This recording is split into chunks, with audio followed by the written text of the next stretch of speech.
Hirit ni Vice President Duterte sa Korte Suprema na ipatigil ang impeachment trial, malinaw raw na pag-iwas sa pananagutan. Ayon yan sa Makabayan Block.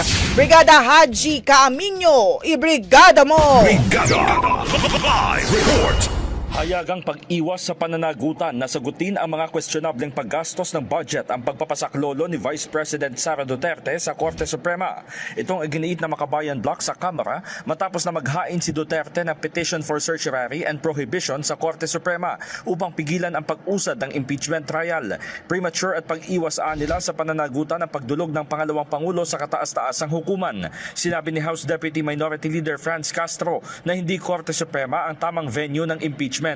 Binanatan din ni Assistant Minority Leader Arlene Brosas ang tila pagbawi ni VP Sara sa naunang pahayag na naghahanda na ang kanyang defense team at welcome para dito ang impeachment trial. Hindi anya dapat paniwalaan ang sinasabi ng Vice Presidente dahil dito.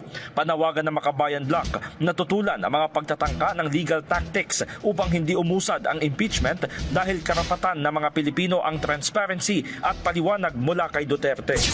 In the heart of changing lives, ito si Brigada Haji Caaminyo ng 105.1 Brigada News FM Manila, The Music and News Authority. Ang bahaging ito ay hatid sa atin ng NutriCleanse Herbal Capsule. Linis tiyan, sexy tiyan.